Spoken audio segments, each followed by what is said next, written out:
அதனுடைய 6வது வசனம், என் ஜீவனுள்ள நாளெல்லாம் நன்மையும் கிருபையும் என்னை தொடரும். இந்த வார்த்தை கேட்டுக்கொண்டிருக்கிற எனக்கு அன்பான தேவ பிள்ளைகளே, உங்களுடைய வாழ்க்கையிலே பல தீமைகளை நீங்கள் சந்தித்துக் கொண்டிருக்கலாம். பல தீங்குகள் உங்களுடைய வாழ்க்கையிலே போராடி கொண்டிருக்கலாம்.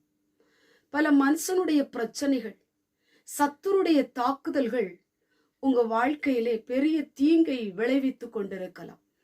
இன்றைக்கு கர்த்தருடைய வார்த்தை சொல்லப்பட்டிருக்கிறது, ஜீவனுள்ள நாளெல்லாம் நன்மையும் கிருபையும் தொடரப்போகிறது. உங்க வாழ்க்கையிலே நீங்கள் உயிரோடு இருக்கிற நாளெல்லாம், இந்த உலகத்திலே ஜீவிக்கிற நாளெல்லாம் நன்மையும் கிருபையும் உங்களை தொடர்ந்து வரப்போகிறது. இதுவரை பிரச்சனை தொடர்ந்து வந்திருக்கலாம், தீங்குகள் தொடர்ந்து வந்திருக்கலாம், போராட்டத்தின் மேல் போராட்டம் உங்களை பின்தொடர்ந்து வந்திருக்கலாம், சத்துரு நிழல் போல உங்களை பின்தொடர்ந்திருக்கலாம், ஆபத்துகள், கண்ணிகள், ஆயுதங்கள் உங்களை பின்தொடர்ந்து வந்திருக்கலாம். இந்த நாளிலும் இந்த வார்த்தையின் மூலமாய் கிருபைகள் உங்களை பின்தொடரப் போகிறது. ஒரு மனுஷனுடைய வாழ்க்கையில கிருபை இருந்தா நன்மை அவனுக்கு கிடைத்து கொண்டே இருக்கும். கிருபை உங்க மேல இறங்கி வரும் பொழுது அந்த கிருபையினால் வருகிற நன்மைகள், ஆண்டவருடைய கரத்திலிருந்து வருகிற ஆசீர்வாதங்கள், ஆண்டவரிடத்திலிருந்து வருகிற உயர்வுகள், ஆண்டவரிடத்திலிருந்து வருகிற மேன்மைகள் உங்களை பின்தொடரப் போகிறது. வெளிச்சம் உங்களை பின்தொடரப் போகிறது. ஆசீர்வாதங்கள் உங்களை பின்தொடரப் போகிறது.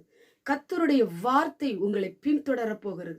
பரிசுத்த ஆவியானவருடைய கரம் உங்களை பின்தொடரப் போகிறது. நன்மையும் கிருபையும் உங்களை தொடர்ந்து வரும் பொழுது சத்துரு உங்களை தொடுவதில்லை, அந்தகார கிரியைகள் தொடுவதில்லை, பொல்லாத கிரியைகள் தொடுவதில்லை, ஆபத்துகள் தொடுவதில்லை, தீங்குகள் தொடுவதில்லை, கண்ணிகள் தொடுவதில்லை.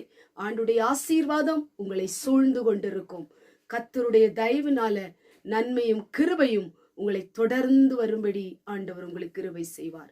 கண்களை மூடி ஜெபம் பண்ணுவோம். எங்கள் பரிசுத்தமுள்ள நல்ல பிதாவே, கேட்டதான வசனத்தின் மூலமாய் நன்மையும் கிருபையும் தொடரும் என்று வேதம் சொல்லப்பட்டது போல ஆண்டவரே, ஒவ்வொருடைய வாழ்க்கையிலும் நன்மைகள் தொடரட்டும், நன்மையான காரியங்கள் நடந்து கொண்டே இருக்கட்டும்.